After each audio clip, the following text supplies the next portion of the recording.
എങ്ങനെയാവും ഇന്നത്തെ മത്സരം പുരോഗമിക്കുക, സാധ്യതകൾ എങ്ങനെയാണ് എന്നതൊക്കെ അറിയേണ്ടതുണ്ട്. ഒരു മത്സരം കഴിഞ്ഞതോടുകൂടി തന്നെ ടീമിന്റെ ശക്തി ദൗർബല്യങ്ങൾ ഏറെക്കുറെ മനസ്സിലായിട്ടുണ്ട്. സുദേശ് കൂടി ചേരുന്നുണ്ട്, ദേശാഭിമാനി സ്പോർട്സ് കറസ്പോണ്ടന്റ്. സുദേശ്, യഥാർത്ഥത്തിൽ കഴിഞ്ഞ മത്സരത്തിൽ മുന്നേറ്റ നിരയിലും മധ്യനിരയിലും ഏറെക്കുറെ പാളിച്ചകൾ ഉണ്ടായിരുന്നു. അത് പരിശീലകൻ പറയുക കൂടി ചെയ്തൊരു സാഹചര്യം. എന്നാൽ നല്ല പെർഫെക്ഷനുള്ള ഫിനിഷിംഗ് ഉള്ള മുന്നേറ്റ നിരയുണ്ട് മുംബൈക്ക്. ഇത് കേരള ബ്ലാസ്റ്റേഴ്സിന് ഇന്ന് തലവേദനയാകാനുള്ള സാധ്യതയുണ്ടോ? ഇവിടെ കഴിഞ്ഞ തുടക്കത്തിൽ ഒരു ആദ്യ മത്സരം എന്ന നിലയിൽ ബ്ലാസ്റ്റേഴ്സ് തങ്ങളുടെ കഴിഞ്ഞ ദിവസത്തെ കളി നന്നായി കളിച്ചു എന്ന് തന്നെ പറയേണ്ടിയിരിക്കുന്നു. എന്തുകൊണ്ടെന്നാൽ ഈ തികച്ചും വ്യത്യസ്തമായ കഴിഞ്ഞ പ്രാവശ്യത്തിൽ നിന്നും തികച്ചും വ്യത്യസ്തമായ ഒരു ടീമുമായാണ് അവർ ഇറങ്ങിയത്. എന്നാൽ അതിൻ്റെ വലിയ പ്രശ്നങ്ങളോ അല്ലെങ്കിൽ ബാലാരിഷ്ടതകളോ ഒന്നുമില്ലാതെ തന്നെ അവർക്ക് കളത്തിൽ ഭേദപ്പെട്ട പ്രകടനം കാഴ്ചവെക്കാൻ സാധിച്ചു. ആദ്യ പകുതിയിൽ ഒത്തിണക്കത്തിൻ്റെ ഒരു കുറവുണ്ടായിരുന്നു എന്നുള്ളത് ശരി തന്നെയാണ്.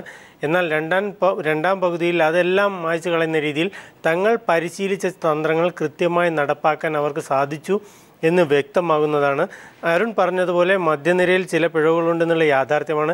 എന്തുകൊണ്ടെന്നാൽ ബ്ലാസ്റ്റേഴ്സ് ടീമിൻ്റെ ഘടന പരിശോധിച്ചാൽ നമുക്കറിയാം, ഗോൾ കീപ്പർ ഈ വിദേശി ബൈവാട്ടർ എന്ന വിദേശി, ഒപ്പം തന്നെ പ്രതിരോധത്തിൽ 3 പേര് നിരത്തിക്കൊണ്ടുള്ള പീറ്റർ റെമേഗെ, മാർക്കസ് വില്യംസ് തുടങ്ങിയ താരങ്ങളെ, അങ്ങനെ 3 വിദേശ താരങ്ങൾ അവിടെയും കളിക്കുന്നു. ഒരു ഗോളി വിദേശ താരം, 2 പേരുടെ സാധ്യതയുള്ളൂ. പിന്നെ മധ്യനിരയിൽ ജോസു കളിക്കുന്നു, ഒപ്പം തന്നെ മുന്നേറ്റ നിരയിലും ഒരു വിദേശ താരം കളിക്കുന്നു. അപ്പോൾ കൂടുതൽ വിദേശ താരങ്ങളെ മധ്യനിരയിലോ മുന്നേറ്റ നിരയിലോ ഉൾക്കൊള്ളാൻ സാധിക്കാത്ത ഒരു പ്രതിസന്ധിയുണ്ട്. എങ്കിൽ പോലും നിലവിലെ കളി വെച്ച് നോക്കുമ്പോൾ നന്നായി ബ്ലാസ്റ്റേഴ്സിന് തുടക്കം നന്നായി കളിക്കാൻ സാധിച്ചത് അവരുടെ ഭദ്രമായ പ്രതിരോധം. അതുകൊണ്ട് തന്നെ മുന്നേറ്റക്കാർക്ക് വലിയ ആശങ്കകളില്ലാതെ കളിക്കാൻ സാധിച്ചു എന്നുള്ളതാണ് ആദ്യ മത്സരത്തിൽ അവരുടെ വിജയം. പിന്നെ ബ്ലാസ്റ്റേഴ്സിൻ്റെ 2 ഗോളുകൾ നമ്മൾ ശ്രദ്ധിച്ചാൽ മനസ്സിലാവും. കൃത്യമായ പ്ലാനിങ്. രാഹുൽ ബർക്കയുടെ ആ ത്രോ ആണ് 2 ഗോളുകളിലേക്കും ബ്ലാസ്റ്റേഴ്സിന് കളിയിൽ ആധിപത്യം നേടാനും സഹായിച്ചത്. അതവർ പരിശീലനത്തിൽ ചെയ്ത കാര്യങ്ങൾ കൃത്യമായ ഗ്രൗണ്ടിൽ നടപ്പാക്കി. 2 ഗോളും കണ്ടാൽ നമുക്കത് വളരെ കൃത്യമായി മനസ്സിലാവും. ആ രീതിയിലായിരുന്നു. അതോടുകൂടി കളിയിൽ ഒരു ആധിപത്യം അവർക്ക് നേടാൻ സാധിക്കുന്നു. 3-ാം ഗോൾ എങ്ങനെയെങ്കിലും ഒരു ഗോൾ തിരിച്ചടിക്കാനുള്ള ഒരു ശ്രമത്തിനിടയിൽ അവർ വഴങ്ങുന്ന ഒരു ഗോളാണ്. നോർത്ത് ഈസ്റ്റ് യുണൈറ്റഡ് ഒരു ഗോൾ വഴങ്ങേണ്ട അവസ്ഥയാണ് ഉണ്ടാകുന്നത്. അപ്പോൾ ഏറെക്കുറെ പൂർണ്ണമായ ഒരു ആധിപത്യം നമുക്ക് ലഭിക്കുന്നു. അപ്പോൾ അനായാസമായി ആദ്യ മത്സരം ജയിച്ചതിൻ്റെ ഒരു ആത്മവിശ്വാസം നമുക്കുണ്ട്. എന്നാൽ ഇവിടെ പുതിയൊരു ടീമിനെയാണ് നേരിടുന്നത്. നേരത്തെ പറഞ്ഞതുപോലെ അത്രത്തോളം പരിചിതമല്ല, പല താരങ്ങളും മാറി വന്നിരിക്കുന്നു. കഴിഞ്ഞ ISLൽ ഏറ്റവും നല്ല ടീമായി തുടക്കത്തിൽ പറഞ്ഞിരുന്ന ഒരു ടീമാണ് മുംബൈ. എന്നാൽ പിന്നീട് അവർ തീർത്തും മങ്ങിപ്പോകുന്നത് നമ്മൾ കാണുന്നു. ഇത്തവണയും അവരുടെ ആദ്യ മത്സരം കണ്ടവർക്ക് ആ ടീമിനെക്കുറിച്ച് അത്രയൊന്നും പ്രതീക്ഷ ഉണ്ടാകാൻ സാധ്യതയില്ല എന്ന് തന്നെ പറയേണ്ടിയിരിക്കുന്നു. അപ്പം തന്നെ മുന്നേറ്റ നിരയിൽ സുനിൽ ഛേത്രി ഇല്ല. തീർച്ചയായും ഈ ISLലെ ഒരു ടീമിനെയും നമ്മൾ അങ്ങനെ കുറച്ച് കാണാൻ സാധിക്കില്ല. തങ്ങളുടേതായ ദിവസങ്ങളിൽ ആരെയും തോൽപ്പിക്കാൻ ശക്തരാണ്.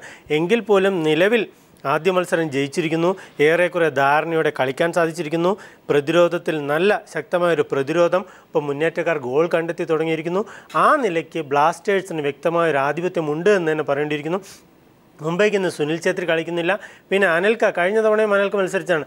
അനൽക്ക കളിച്ചിരുന്ന 1-2 തുടക്കത്തിലെ 1-2 മത്സരങ്ങളിൽ അദ്ദേഹത്തിൻ്റെ കഴിവിൽ കഴിഞ്ഞ ISLൽ പന്ത് കിട്ടിയ സമയത്ത് ഏറ്റവും നന്നായി ഉപയോഗിച്ചത് ആര് എന്നുള്ളതിന് ഏറ്റവും 1-ാം സ്ഥാനത്ത് നിൽക്കുന്ന കളിക്കാരനാണ് അനൽക്ക. മറ്റു പലരുടെ ഏറ്റവും നല്ല കളിക്കാരൻ എന്ന നിലയിലല്ല, എങ്കിൽ പോലും പന്ത് കയ്യിൽ കിട്ടിയ അവസരങ്ങളിൽ ഏറ്റവും നന്നായി വിനിയോഗിച്ചത് ആര് എന്ന രീതിയിലുള്ള ഒരു കണക്ക്, അതതിൻ്റെ ഒരു ഫുട്ബോളിൻ്റെ ഒരു കണക്കുകൾ നോക്കുമ്പോൾ അനൽക്കയേറെ മുന്നിലാണ്. പക്ഷേ അവരുടെ പ്രധാന പോരായ്മ അനൽക്കയ്ക്ക് പിന്തുണ നൽകാൻ പറ്റുന്ന താരങ്ങൾ ആ ടീമിൽ ഇപ്പോഴും ഇല്ല എന്നുള്ളതാണ്. ചില വലിയ തുക മുടക്കി ചില താരങ്ങളെ വാങ്ങിയിട്ടുണ്ടെങ്കിലും അനൽക്കയ്ക്ക് സപ്പോർട്ട് ചെയ്യുന്ന താരങ്ങൾ, അതാണ് വേണ്ടത്. നമുക്കറിയാം, റയൽ മാഡ്രിഡിനും ഫ്രാൻസിനും വേണ്ടിയൊക്കെ കളിച്ച അനൽക്ക, അദ്ദേഹം ഒരിക്കലും ഒരു ഒറ്റയാനായിരുന്നില്ല. അദ്ദേഹം മറ്റു പലരുടെയും പിന്തുണയോടുകൂടി ഗോൾ അടിക്കുക എന്നുള്ള ഒരു കടമ മാത്രം നിർവഹിച്ചൊരു വ്യക്തിയാണ്.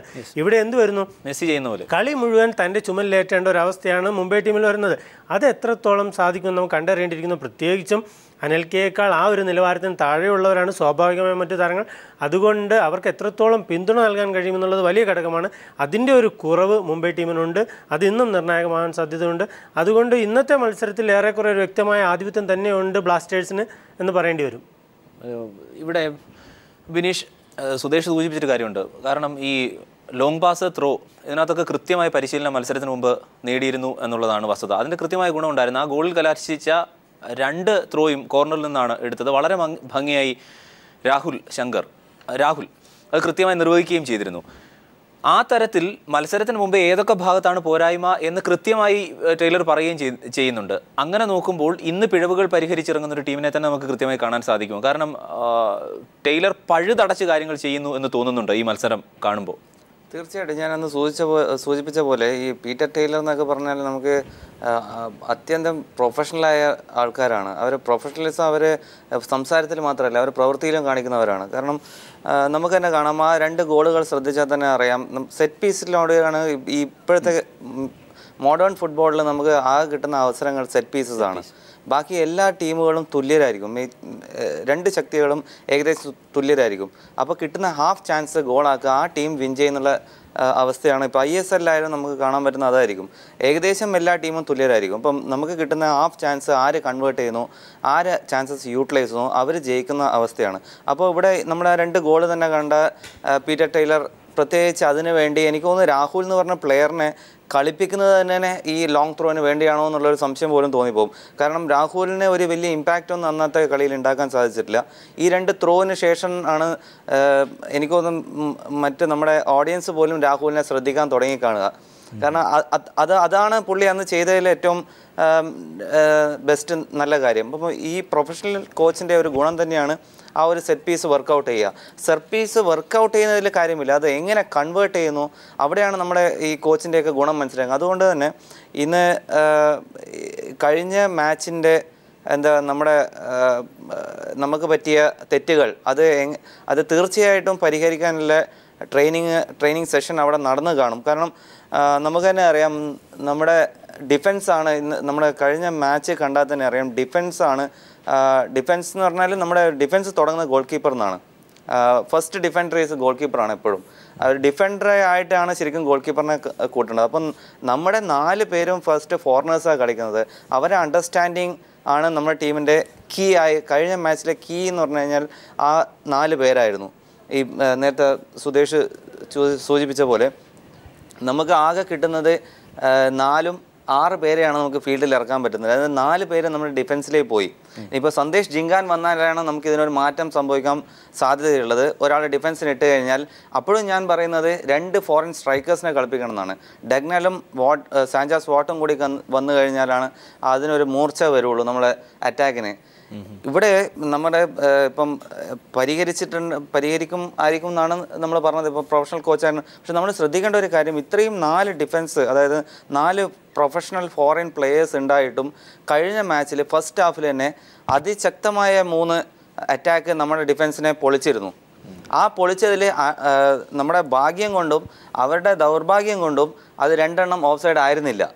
ഓഫ് സൈഡ് കടന്ന ബോളായിരുന്നു. അത് ചെന്ന് കഴിഞ്ഞാൽ 1:1 സിറ്റുവേഷൻ വരും. അത് ഗോളാവാനുള്ള സാധ്യത 75% ഉണ്ടായിരുന്നു.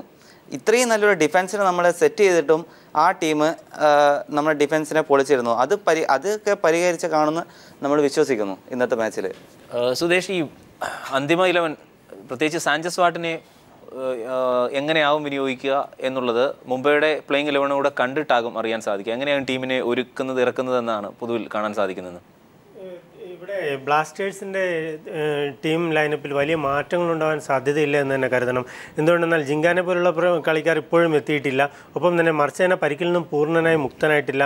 ആ ഒരു സാഹചര്യത്തിൽ നിലവിലെ ഒരു വിന്നിംഗ് കോമ്പിനേഷനായി മാറ്റാൻ ടൈലറെ പോലുള്ള ഒരു പരിശീലകൻ പെട്ടെന്ന് തയ്യാറാവാൻ സാധ്യതയില്ല.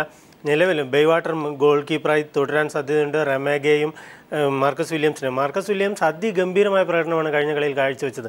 നമ്മൾ കാണുന്നു 3 ബാക്കുകൾ, മറ്റ് കയറി കളിക്കുന്ന 2 പേരാണ് ഉണ്ടായിരുന്നത്, വിനീതും രാഹുലും. അവർക്ക് വലിയ ജോലിയൊന്നും ഇല്ലായിരുന്നു തന്നെ പറയണം. ഈ 3 പേർ തന്നെ ഏറെക്കുറെ ഭദ്രമായി കാത്തു.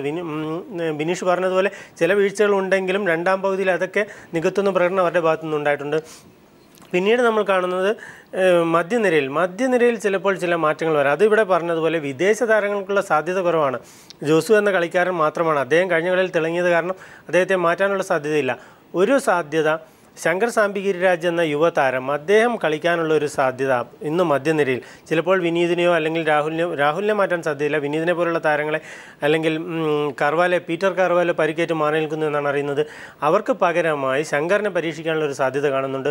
മുന്നേറ്റത്തിൽ ഇന്ന് സ്വാഭാവികമായും എല്ലാവരും പ്രതീക്ഷിക്കുന്നത് പോലെ ഡാഗ്നലിനെയായിരുന്നു ആദ്യ മത്സരത്തിൽ ഇറക്കിയത്. എന്നാൽ സാഞ്ചസ് വാട്ട ഇറങ്ങിയ ശേഷമാണ് 3 ഗോൾ വന്നത്. സ്വാഭാവികമായും ഏതൊരു പരിശീലകനെയും അത് ഒരു ആത്മവിശ്വാസം നൽകുന്ന, അദ്ദേഹത്തിന് പ്രതീക്ഷ നൽകുന്ന ഒരു കാര്യമാണ്.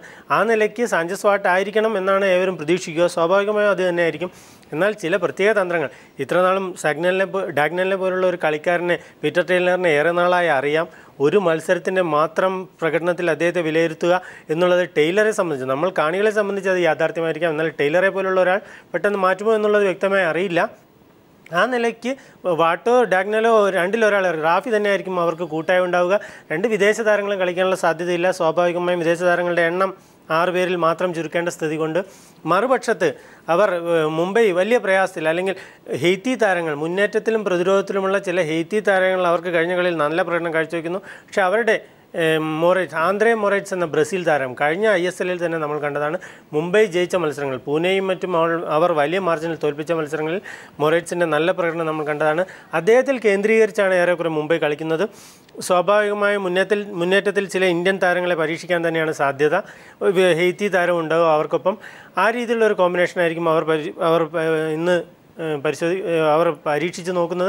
എന്തുകൊണ്ടെന്നാൽ ആദ്യ മത്സരത്തിൽ പരാജയപ്പെടേണ്ടി വന്നു, വലിയ മാർജിന് 3-1 എന്ന മാർജിന്. കഴിഞ്ഞ വർഷം തങ്ങളോട് വലിയ തോൽവി ഏറ്റുവാങ്ങിയ പുനെയോട് ഇപ്രാവശ്യം വലിയ തോൽവി തിരിച്ചേറ്റുവാങ്ങേണ്ടി വന്ന ഒരവസ്ഥയാണ് മുംബൈക്ക്.